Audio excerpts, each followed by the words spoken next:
Hey guys, एनीबाउतो के इस explanation video में आपका स्वागत है। तो लास्ट वीडियो में हमने देखा था कैसे रीचल ने अपना नाम एकारिस रख लिया है और उसने अपना रूप भी चेंज कर लिया है एक दूसरा अवतार चूज करके। जहाँ उसने बैम की हेल्प कर दी थी ना चाहते हुए भी, वहीं बैम उसकी टीम जा रही है दूसरे क्वेस्ट पे, जहाँ पे आंसू को बताता है कि वो मिलना चाहता है कून एडान से, यानी कि कून फैमिली के लीडर से। वहीं दूसरी तरफ हमें एंडोर्सी का भी सॉन एनिमी देखने को मिला, जो कि अपने आप में एक अजूबा है।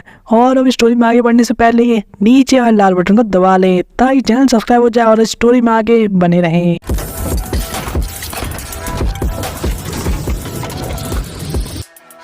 कौन जैसे ही इसका नाम सुनता है, यानी इस फैमिली लीडर का, वो काफी शॉक हो जाता है और कहता है कि तुम जिससे मिलना चाहते थे, जिस डाटा से, वो फैमिली लीडर और कोई नहीं बल्कि कून फैमिली का लीडर था। जिसमें हांसू कहता है हाँ। कून काफी डिस्करेज हो गया था और उसके एक्सप्रेशन देख के हांसू उससे पूछता है क्या तुम ऐसा इसलिए बिहेव कर रहे हो क्योंकि तुम भी कून फैमिली से आते हो, लेकिन तुम्हें कोई चिंता करने की जरूरत नहीं है क्योंकि डाटा उस टाइम से है जब वो खुद भी एक रेगुलर थे और तुम्हें वैसे भी रिकॉग्नाइज नहीं कर पाएंगे। जब कून कहते ठीक है अगर ऐसा है तो, लेकिन हम देखते कून के अंदर मतलब उसके मन के थॉट कुछ ऐसे थे कि चाहे कुछ हो जाए उससे मिलना तो नहीं चाहता था। दूसरी तरफ जब हम देखते हैं यानी कि बात इसको, वो भी इनके साथ आया था। आंसू से पूछता है कि वही वर्ल्ड है जिसके हम तुम मुझे बताते थे और मुझे विश्वास नहीं होता कि ये चीज सच है। जब देखते मेडली को, वो भी इनके साथ आई थी और वो भी सब चीजें देख के काफी सरप्राइज फील करी थी। वहीं दूसरी तरफ हांसुंग एक प्रपोजल देता है इनको कि इससे पहले कि हम चूज करें हमें दो टीम्स के अंदर बढ़ जाना चाहिए। जहाँ कौन कहता है टीम से क्या मतलब है तुम्हारा, यहाँ पे हान जवाब देता है कि इन्हें दो टीम में बंटना होगा विद दो डिफरेंट गोल्स, जिनमें से एक टीम का काम होगा 10 लीडर को ढूंढना यानी कि कून एडान को, और दूसरा काम होगा हमारे कंपेनियंस को ढूंढना, जिसके साथ ही ऐसा करके वो बिग ब्रीडर के अटेंशन को भी दूर रख सकेंगे अपने आप से। जहाँ देखते हैं दोनों की टीम्स को, जहाँ टीम ए में बैम, कून, एंडोर्सी और साथ ही में आंसू था, जहाँ दूसरी टीम में रैक और बाकी लोग थे। जहाँ पे हम देखते टीम बी को, यानी कि जो रैक की टीम थी वो बात ही साथ मिल के कून एडान को ढूंढने वाली थी। और इसका फायदा नहीं ये भी मिलेगा कि काफी कम टाइम में स्टेज को भी क्लियर कर लेंगे और उनके सारे मोटिव भी पूरे हो जाएंगे। लेकिन रैक कोई चीज पसंद नहीं आई थी। वो कहता मैं वाला टीम बी में क्यों रहूंगा, मैं तो लीडर हूँ और वो भी टीम ए का, जो फुल स्टार्टर। जो सुन के कून कहता है अगर ऐसा है तो तुम ही टीम ए को ज्वाइन कर सकते हो। जो सुन के तो रैक खुशी हो जाता है। वही भी हम देखते हैं रैक को टीम ए में आते हुए, जहाँ पर ये लोग उस टेस्ट को एक्सेप्ट करते हैं जिसका नाम था कोल्ड लैंड। जहाँ पे जो साची और बोरो की टीम थी वो लोग जाते हैं स्वीट कासल में, जहाँ पे एंट्री के टाइम पे ये सिर्फ टीम लीडर का यूज करेंगे स्कैन करने के लिए, एंट्री के लिए, जहाँ बाकी की टीम मेंबर्स अपने को बचा सकते हैं ऐसा करने से। और उन्हें चिंता करने की जरूरत नहीं है क्योंकि स्प्लिट होने के बाद भी ये लोग एक ही जगह पे पहुंचने वाले हैं कुछ टाइम के बाद। और जहाँ तक बात है 10 फैमिली लीडर को ढूंढने की, तो यहाँ पे हांसू ने बाती से पहले बात कर ली थी क्योंकि बात इस पहले एक वार्निंग मिस्ट्री रहा था, यानी कि वो सब चीजों को जानता है तो काफी इजीली इनकी हेल्प कर सकता है उसे ढूंढने में। यहाँ पे हांसू ने ये भी बताता है कि जो स्वीट कासल का जो स्टेज है वहाँ पे तब भी नहीं पहुंचा सकता अगर तुम बिग ब्रीडर की ग्रैंड क्वेस्ट को भी हरा दो, क्योंकि एक ऐसा हिडन एरिया है जहाँ पे एडान खुद एक्टिव है और अगर कोई इस जगह पे कदम भी रखता है तो उसे तुरंत ही पता लग जाता है। जब कून इस बात को सुन के कहता है क्या वो सही में हमसे बात करना भी चाहेगा या मिलना भी चाहेगा अगर उसे कहे भी, क्योंकि जिस फादर को मैं जानता हूँ चाहे वो रेगुलर ही क्यों ना हो, वो ऐसा तो इतने आराम से नहीं करने वाले। जो बात सुन के आंसू कहता है कि वो डाटा यूज से बिल्कुल इंटरेस्टेड नहीं है लेकिन तुम लोग डिफरेंट हो। और आंसू यहाँ पे एक और बहुत इंपॉर्टेंट चीज कहता है कि जब मैं उससे पहली बार मिला था तो मैंने उसे कुछ प्रॉमिस किया था। ऐसे तो काफी वन साइडेड एग्रीमेंट था, लेकिन मैंने कहा था कि मैं उसे के लिए कुछ करूंगा, एक प्रॉमिस, और इसलिए तुमसे बात जरूर करेगा। आंसू थोड़ा सा उदास हो जाता है और कहता है ऐसे थोड़ा सा सैड प्रॉमिस है, लेकिन चाहे जो भी हो हमें चलना चाहिए अब। वहीं पे आंसू जाते बात इसको और मेडली को कहता है कि चाहे थोड़ी देर के लिए क्यों ना अलग अलग हो रहे हो, लेकिन तुम्हें केयरफुल रहना होगा, जिससे बात कहता है तुम्हें भी। वही कून साचू कहता है कि तुम्हें हमारी टीम का अच्छे से ध्यान रखना होगा, जिससे साची कहता है कि तुम्हें भी केयरफुल रहने की जरूरत है। जिसके साथ ही अपने स्कैनर को यूज करते हैं उस टेस्ट के अंदर घुसने के लिए, जिसके साथ अगले मोमेंट हम देख पाते हैं इन लोग को अलग ही दुनिया में जाते हुए, जहाँ रीचल पीछे रह गई थी। और रीचल के इधर देखने के बाद भी कुछ समझ में नहीं आया कि वो लोग कहाँ गायब हो गए एक पल में, जैसे कि वो टेलीपोर्ट कर गए हों। जब हम वापस सी शिफ्ट होने के बाद उसकी रियल बॉडी को देखते हैं, रीचल पूछती एकदम से क्या हुआ, जहाँ पे बिग ब्रीडर एक बॉल के ऊपर हाथ रख रखा था और रीचल पूछने के बाद हमें पता लगता है कि बिग ब्रीडर ने पावरफुली फोर्स करके पावर लेवल को यानी कि सोर्स इस चीज को चला के रखता है उसे कट कर दिया है। वो ये भी बताता है कि किंग ज़ाद ने उसे खुद ये चीज एक गिफ्ट में दी थी और इसलिए सिर्फ ये अकेलौता ऐसा बंदा है जो कि इसे टर्न ऑन कर सकता है। जब रीचल अपना VR हेडसेट निकाली थी और इस बंदे को चिल्लाते कहती है कि मैंने अभी तक कुछ कहा भी नहीं है। जहाँ पे बिग ब्रीडर कह रहा होता है कि मैंने तुम्हें कहा था ना तुम इसे यूज करना अलाउड नहीं है और बाकी के बिग ब्रीडर्स को अगर पता लग गया तो मैं तो मरने वाला हूँ। जब रीचल इस बात को सुनकर तो काफी सरप्राइज हो जाती है। जहाँ ये बंदा कह रहा था क्या तुम्हें सही में लगता है कि मैं यहाँ फंसा रहकर और दूसरी जगह पे घूमना पसंद करता हूँ। मैं ये सब चीज सिर्फ इसलिए कर रहा हूँ क्योंकि किंग ज़हाद ने मुझे टास्क असाइन किया है और अगर तुम पकड़ी गई तो शायद तुम्हें यहाँ से सिर्फ निकाला जाएगा लेकिन मैं हमेशा के लिए गायब कर दिया जाऊंगा। जहाँ रीचल अब इस बात को सुनने कहती है तुम कहना क्या चाह रहे हो, मुझे थोड़ा डिटेल में समझाओ। जहाँ पे बिग ब्रीडर काफी फ्रस्ट्रेट हो गया था और कह रहा था तुम्हें शुरुआत से मेरी बात को ध्यान से सुनना चाहिए था। ओरिजिनली मैं भी एक डाटा ह्यूमन था जो कि इस वर्ल्ड में रहता था और उसके बाद काफी लंबे समय से ज़हाद की मेरे पर नजर थी और एक दिन उन्होंने मुझे अपने पास बुलाया और मुझे यहाँ पे भेज दिया ताकि मैं काम कर सकूँ बिग ब्रीडर का और उस प्लेस पर रूल कर सकूँ। लेकिन एक कंडीशन थी और वो ये थी कि मैं या कोई भी पर्सन जो कि इस बिल्डिंग में रहता है अपने रूम से बाहर नहीं निकल सकता। जैसा कि ये कोई दूसरा डायमेंशन हो, हम कुछ भी करके इंटरफेयर नहीं कर सकते। मैंने काफी टाइम कोशिश की इस जगह से भागने की लेकिन मैं हर बार फेल हो गया। ऑफ कोर्स ये कोई अनलिमिटेड कंडीशन नहीं थी और ऐसे ही अगर मैं अपने आप को अपने काम को सही से करता रहा पूरे सत्यनिष्ठता के साथ तो एक समय पे कोई दूसरा बिग ब्रीडर चूज कर लिया जाएगा और तब मैं यहाँ से जा सकूंगा। लेकिन प्रॉब्लम ये है कि मेरे अलावा 2 और बिग ब्रीडर भी हैं। जोसन को रीचल कहते 2, जहाँ पे बंदा कहता है हाँ, जहाँ पे ये दोनों भी मेरी तरह ही काम करते हैं और उनके भी अपने ही रूल्स हैं लेकिन हम सभी डिफरेंट पोजीशंस पे हैं और तुम ऐसा समझ सकते हो कि वो एक तरीके से मेरे सुपीरियर्स हैं जो कि मेरे से भी लंबे समय से बिग ब्रीडर का काम कर रहे हैं और मैं तो सिर्फ यहाँ पे मैनेज करने का काम करता हूँ। वो दोनों बिल्कुल रियल रूलर की तरह है, उनके यहाँ ट्रिमेंडस पावर है और वो पर्सनली किंग ज़हाद को भी जानते हैं और अगर उनको गलती से पता लग गया, भनक लग गई कि तुम यहाँ पर हो तो मैं तो खत्म होने वाला हूँ। अभी बिग ब्रीडर कहता है कि शायद वो तुम्हें ना जानते हो जब तुमने डिवाइस के अंदर लॉगिन किया था, लेकिन तुम अगर इसका यूज करके बाकी लोग को इस वर्ल्ड में लाने की कोशिश करोगी तो शायद वो नोटिस कर ले और इससे पहले तुम ऐसा कुछ कर पाओ तुम्हें जहाँ से निकाल दिया जाएगा और मैं भी इस फ्लोर से हमेशा के लिए गायब कर दिया जाऊंगा। रीचल इस बात को सुन के सोचने पड़ गई थी। जहाँ सोच रही थी कि आखिर ये बंदे बिग ब्रीडर कहते हैं जो कि इस मशीन को यूज करते हैं और यहाँ पे 2 और बिग ब्रीडर हैं जो कि इससे ज्यादा पावरफुल है। ऐसा कह ली वो दोनों हाई रैंकिंग है इस बंदे के मुकाबले और वो मेरे साथ नहीं है, इसीलिए ना ही वो मुझे उस जगह पे यानी इस वर्ल्ड में जाने देंगे और ना ही वहाँ से कुछ लोग मुझे यहाँ पर लाने देंगे क्योंकि उनके पास कोई रीजन नहीं है मेरी हेल्प करने का इस बिग ब्रीडर के अलावा।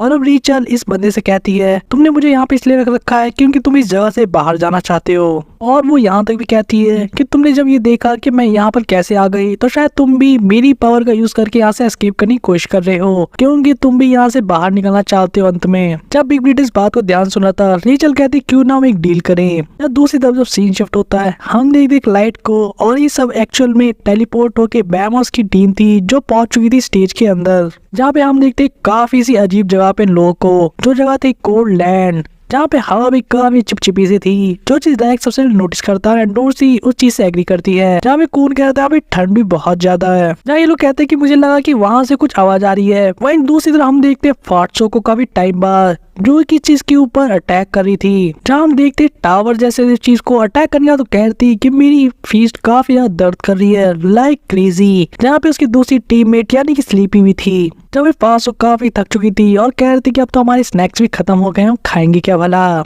लेकिन स्लीपी एनालाइज कर रही थी इस टावर को जैसे इसकी कैरेक्टरिस्टिक कैसे इस वर्ल्ड के नहीं है और एक काफी पावरफुल है, इसको पेनिट्रेट करना वो भी शिंजू से काफी ज्यादा मुश्किल है और अगर वो फ्लाई करके इसे क्रॉस करने की कोशिश करेंगे तो कोई इलेक्ट्रिक ऐसा करंट वहां पे जा रहा है, एक ऐसा बैरियर जो ने ऐसा करने से रोक देता है। दूसरी तरफ फाटसो जमीन पे पड़े पड़े कहती है कि हम अब रुक नहीं सकते इतने दूर आने के बाद और वैसे भी तो ग्रैंड क्वेस्ट है ना। मुझे पता लगता है इनकी बातों से कि कैसे वो ऐसे बिजार से प्लेस पर आ गए थे गलती से और उन्होंने काफी हार्ड वर्क किया काफी सारी चीजों को हराने के लिए यानी क्वेस्ट को, ताकि स्टेज से बाहर निकल सके। और अगर वो यहाँ के विलन्स को नहीं हराएंगे तो फिर इस दुनिया का काम तो हो गया, यानी कि दुनिया खत्म हो जाएगी जो बातें इन्हें शायद बताई गई थी। तभी कोई अजीब सा पर्सन आता है जो उनको कहता है तुमने अभी तक स्टेज को क्लियर नहीं किया, जिसमें फाटसो का भी थकते हुए कह रही थी एक काफी स्ट्रॉन्ग है, भला हम ऐसे विलन को कैसे हरा सकते हैं, ये सबसे हार्ड क्वेस्ट है। हम देखते काफी अजीब से पर्सन को जो की था दूसरा बिग ब्रीडर। जिसको जोक के नाम से जाना जाता था, जो कहता है कि मैं तुम्हें बता दूंगा कि क्वेस्ट को कैसे बीट करना है। वहीं दूसरी तरफ हम देखते दूसरे स्टेज को, यानी कि स्वीट कासल को, जहाँ पे काफी बड़ी सी आइसक्रीम थी हमारी टीम के सामने,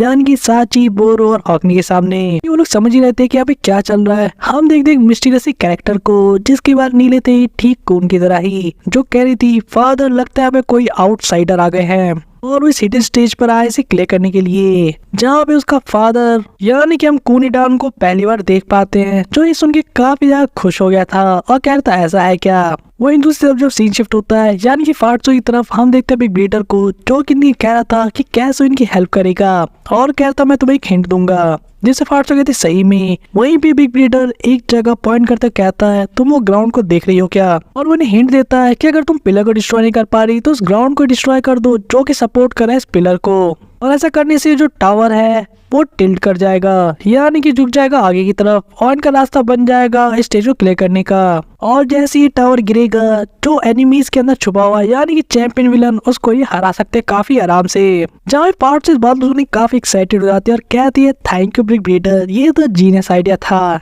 जो सुन के बिग ब्रीडर भी खुश हो जाता है और ही करते कहता है मुझे काफी खुशी हुई कि मैं तुम्हारे लिए हेल्पफुल काम आया, जहाँ पे उन्हें मोटिवेट करता लगातार ताकि वो चैंपियन विलन को जल्दी से हरा दे। वहीं दूसरी तरफ जो टीम मेंबर्स स्टेज पे आए थे वो सभी आगे तरफ भाग रहे थे, यानी बैम और बाकी लोग, जो कि रास्ते में काफी सारे लोगों को मरे हुए देखते हैं यानी कि जानवर को, और सोचते शायद ये विलन होंगे। और आंसू इसे एनालाइज करके बताता है कि इनका सिर्फ एक ही मतलब है कि तुम्हारे कंपेनियन स्टेज पर आए थे गलती से और वो इन क्वेस्ट को क्लियर कर रहे हैं। और जो साउंड इन्होंने थोड़ी देर पहले सुना था उससे वो कुछ अंदाजा लगा पाता है और कहता है कि हमें जल्दी चलना चाहिए, जहाँ हम देखते हैं इनको बॉम्ब और टेक्निक का यूज करते हुए। वहीं दूसरी तरफ फार्टसो की टीममेट लगे हुए थे इस टावर को टिल्ट करने में, यानी कि ग्राउंड को तोड़ने में, जहाँ पे वो काफी बड़ा गड्ढा कर चुके थे। जहाँ पे स्लीपिया कहना था कि पता नहीं यानी कि आज मैं ज्यादा मोटिवेटेड फील कर रही हूँ, ऐसा क्यों है। अभी कैंडी और स्लीपी हेड की टीम काफी अच्छा काम कर रही थी इस जगह को, इस क्वेस्ट को पूरा करने के लिए। वही भी हम कुन और बाकी लोग देखते हैं जो इन्हें नोटिस कर लेते हैं दूर से और कहते हैं कि आखिर बोला ये यहाँ पे क्या कर रहे हैं। वही हांस नोटिस कर लेता है, कहता है क्या ये बिग ब्रीडर है जो यहाँ पर खड़ा है, और हान बताता है कि उससे पहले मिल चुका है और शायद ये लोग किसी ग्रैंड क्वेस्ट मिडिल में है, जहाँ पे बैम का कहना था कि इन्हें तुरंत इसे रोकना चाहिए। और बैम उसकी तरफ बढ़ जाता है लेकिन हान उसे रोकने की कोशिश करता है, ये कहते हुए कि अगर तुम सीधे उस पर अटैक कर दोगी तो तुम बिग ब्रीडर को नहीं हरा पाओगे, और ये सबसे वाइज चीज भी नहीं है इस क्वेस्ट को डिस्टर्ब करना। हमें बिना उनके सामने आए इस क्वेस्ट को पूरा होने से रोकना होगा, और अगर उन्हें टाइम लगेगा और वहीं दूसरी तरफ अगर हम इस क्वेस्ट को कंप्लीट कर दें तो हमारी सारी चीजें पूरी हो जाएंगी। अभी बैम का कहना था कि फार्टसो की टीममेट काफी अच्छा काम कर रहे हैं तो हमें क्या करना चाहिए, जिसपे हाँ सजेस्ट करता है कि उन्हें 2 टीमें बढ़ जाना चाहिए, जब बैम और कून अलग अलग टीम में रहेंगे। बैम और हान मिलके इस क्वेस्ट को पूरा करेंगे, वे नोर्सी और कून डिसरप्ट करेंगे जो क्वेस्ट पूरा करने की कोशिश कर रहे हैं, यानी कि फार्टसो और स्लीपी हेड। कून इस प्रपोजल को सुनी कहता है क्यों ना मैं बैम के साथ जाऊं और तुम एंडोर्सी के साथ, जहाँ पे हान कहता है कि तुम छोटे बच्चे हो क्या जो इतना पिकी कर रहे हो कि तुम किसकी टीम में रहोगे, जहाँ कून सीधे कहता है मैं इस नक्चड़ी प्रिंसेस के साथ तो नहीं जाने वाला, और यही सेम चीज हान भी कहता है कि काफी जिद्दी प्रिंसेस है, मैं इसकी टीम में नहीं रहूंगा। ये दोनों बहस कर रहे थे, हम देखते हैं एंडोर्सी उन दोनों को किक करते हुए कहते हुए कि लूजर्स तुम्हें मेरे लेवल तक आना होगा पहले मेरी टीम में रहने के लिए। और फाइनली डिसाइड ये होता है कि एंडोर्सी बैम के साथ आएगी इस क्वेस्ट को बीट करने के लिए, जिस बात को कून और हान दोनों को मानना ही पड़ता है इतना पिटने के बाद। वहीं पे लैग जो साइज ये देख रहा था सोच रहा था ये लोग मुझे क्यों इग्नोर कर रहे हैं, और वहाँ पे एंडोर्सी को ये भी कहता है कि बी गाय टर्टल मैं थोड़ी समय के लिए चला गया, तुम तो अपने लीडर को इग्नोर करने लग गए। लेकिन ये बात सुनते एंडोर्सी गुस्सा हो जाती है और उसे कहती है कि अगर तुमने मुझे वापस से बी गाय टर्टल कहा तो मैं तुम्हें मार मार तुम्हारा कचूमर निकाल दूंगी। एंडोर्सी को यहाँ पे ये भी कहती है कि तुम स्पेयर बेयर हो ना तो तुम एक दूर डिस्टेंस से ही हमारी हेल्प करो, और वैसे भी अगर तुम वापस से हारे पहले की तरह तो मैं तुम्हें छोड़ने वाली नहीं हूँ। जिस पर लैग कहता है ठीक है, क्योंकि उससे भी थोड़ा डर लगा था एंडोर्सी से। वही हम देखते पहली टीम को अपना काम करते हुए, यानी कून और हान को, जहाँ कून पूछता कि आखिर लोग क्या करना चाह रहे हैं, जिससे हान कहता है मुझे एक रफ आइडिया इस क्वेस्ट के बारे में, और वो यहाँ पे यही बताता है कि शायद उन्हें उस विलन को हराना है जो कि इस टावर के अंदर छुपा हुआ है, क्योंकि वो इस टावर को सीधे तोड़ नहीं सकते अपनी पावर का यूज करके, तो इस पिलर को गिराने की कोशिश कर रहे हैं। कून ये सुन के कहता है क्यों ना हम ग्राउंड को और शिंशु रिच बना दें ताकि वो लोग और ज्यादा गड्ढा ना कर सके, लेकिन हान का कहना था कि ऐसा ही करना इम्पॉसिबल है बिना बिग ब्रीडर के नोटिस किए। कून का दूसरा ऑप्शन था क्यों ना वो सीक्रेटली अपने कंपेनियंस को कांटेक्ट करे, लेकिन हान कहता है कि उसमें ही पकड़े जाएंगे। तभी कून को एक और आइडिया आता है जो कहता है कि स्टॉप के एरिया को देखो, अगर हम उसे रिमूव कर दे तो शायद वहां से हट सकता है। वही दूसरे हम देखते हैं बैम और डोर्सी टीम को जो कि ग्रैंड क्वेस्ट को पूरा करने आए थे और यहाँ पे एक अच्छा सा स्पॉट ढूंढ के वो स्क्रॉल को ओपन करते हैं, यानी ग्रैंड क्वेस्ट को खोलते हैं जिसके अंदर एक काफी अजीब सा क्रिएचर था, बिल्कुल ड्रैग जैसा ही। और वही वो जो चैंपियन विलन था वो इनके सामने अपेयर हो जाता है। डोर्सी उसको देख के कहती है तो काफी ज्यादा विशियस लग रहा है देखने में ही। जहाँ जितने तेजी से बैम ने इसके ऊपर अटैक किया था ये बंदा भी उतनी तेजी से अपना काउंटर अटैक कर देता है, यानी कि बिल्कुल डिफेंड नहीं करने वाला था विलन। लेकिन बैम के पास टाइम नहीं था, वो अपने शिशु का अटैक इसके ऊपर यूज करता है। वही दूसरी तरफ सीन शिफ्ट होता है और हम देखते हैं दूसरे इंटर स्टेज को, यानी कि साची की टीम को एक मैसिव से आइसक्रीम के सामने। इन लोगों को समझ में नहीं आ रहा था कि यहाँ पे उन्हें क्या करना चाहिए और वो ग्रैंड क्वेस्ट को कंप्लीट करने के लिए यहाँ पर आए थे। तभी हम देखते बोरो को भागते हुए जो चिल्ला रहा था कि ड्रैगन आ गया, ड्रैगन आ गया। जहाँ पे क्वेस्ट स्क्रोल के अंदर से एक मॉन्स्टर ड्रैगन निकला था। वही बोरो के सामने जो ड्रैगन था उन्हें क्या था तुम कोई भी क्वेस्ट को चूज कर सकते हो जो मैंने तुम्हें दिया है। जहाँ पे ये सोच रहा था यानी कि बोरो कि थोड़ा अलग क्यों लग रहा है जब हमने इसे क्वेस्ट के अंदर यानी कि स्क्रोल के अंदर देखा था। जहाँ कहता है बिल्कुल सही का ड्रैगन, तुम चूज कर सकते हो क्वेस्ट को जल्दी से ड्रैगन। चाहे बार बार ड्रैगन वर्ड को रिपीट कर रहा था एक क्रिएचर। वही बोरो इस क्रिएचर को कहता है कि क्वेस्ट स्टार्ट करने से पहले हमें कुछ करना है। वहीं पे बात ही साचियो कहता है क्या तुम मुझे उस जायंटिक कून के लेवल तक ऊपर उठा सकते हो, जिससे साची कहता है बिल्कुल। जब अपनी वाइन्स का यूज करता है और हम बात इसको ऊपर जाते हुए देखते हैं, यानी कि इस कून के लेवल में। जहाँ पे बातिस जैसे जगह पे पहुंचता है वो कहता है कि मेरा नाम बातिस है, क्या तुम सुन रहे हो? मैं यहाँ पे हांसुया की तरफ से एक मैसेज डिलीवर करने आया हूँ। बोरो ये सब देखते सोच रहा था कि भला चल क्या रहा है। वहीं पे दूसरी तरफ बातिस कह रहा था जैसा कि हमने प्रॉमिस किया था हमने उसे ढूंढ लिया है और जैसा कि आपकी चाह थी या विश थी वो चीज अब पूरी हो सकती है ईडान। और हम चाहते हैं जैसा आपने कहा था अब हमारी मदद कर सकोगे बिग ब्रीडर से फाइट करने में जो कि राज करते इस जगह पर, और हमारे लिए रास्ता क्लियर कर दोगे किंग ज़ाद तक पहुंचने का, ताकि आप हमें ज्वाइन कर सको इस फाइट के अंदर इस डाटा बिग ब्रीडर और किंग ज़ाद के खिलाफ। क्या आप सुन रहे हो लॉर्ड कुनेडान? जहाँ हम देखते इस नए कैरेक्टर को जो कि कुनेडान को फादर कह के कह रहा था और कह रहा था कि बातें आपने सुनी ना, ये सब क्या बातें कर रहे हैं फादर, हमें क्या करना चाहिए, आपको क्या लगता है? जिस पे कुनेडान कहता है ये काफी एरोगेंट फूल है, क्या वो सच में सोचता है कि अपना प्रोमिस पूरा कर सकता है? जहाँ हम देखते हैं पहली बार कुनेडान को और वो कैसे लेटा हुआ था आराम से एंजॉय करते हुए। उसके साथ ही अगले पल वो ऑर्डर करता है उसी लड़की को जिसको हमने थोड़ी देर पहले देखा था जब वो लोग स्टेज में एंटर किए थे, ये कहते हुए कि उन लोगों को मेरे पास लेकर आओ। और यहाँ पे कुनेडान ये भी कहता है कि लगता है समय आ गया है महायुद्ध का। कुनेडान की इसी एंट्री के साथ आज के एक्सप्रेशन वीडियो को भी यहीं पे ओवर करते हैं। लेकिन हमने पहली बार कुनेडान को यानी कून फैमिली के लीडर को देखा, वो भी तब जब वो रेगुलर था। साथ ही हमने एक प्रिंसेस और एक प्रिंस को भी देखा है जो कि कून फैमिली से है और डाटा के रूप में यहाँ पर अवेलेबल है अपने फादर के साथ। और सिर्फ इतना ही नहीं, कुनेडान आखिर क्या प्लान कर रहा है और हांसुंग ने बोला ऐसा क्या प्रॉमिस किया था किसको ढूंढ के लाने का। और कुनेडान किंग ज़ाद का एलाई होने के बाद भी, एक 10 फीमेल लीडर होने के बाद भी किंग ज़ाद से क्यों फाइट करना चाहता है? इन सब चीजों के पीछे काफी सारी मिस्ट्रीज और सीक्रेट है। आखिर यहाँ पे कौन सी पॉलिटिक्स चल रही है, इन सब चीजों के आंसर आपको मिलेंगे नेक्स्ट चैप्टर्स में। लेकिन उसके लिए आपको चैनल सब्सक्राइब करना पड़ेगा ताकि आपको वीडियो की नोटिफिकेशन मिले। उससे पहले अगर आपको वीडियो पसंद आई है तो वीडियो को लाइक करें, चैनल सब्सक्राइब करें, हमें ज्यादा कमेंट करके सपोर्ट करें और सर्च भी करें कि आपको और कौन सी चीजों के ऊपर एक्सप्लेनेशन चाहिए। तो तब तक के लिए बाय गाइस।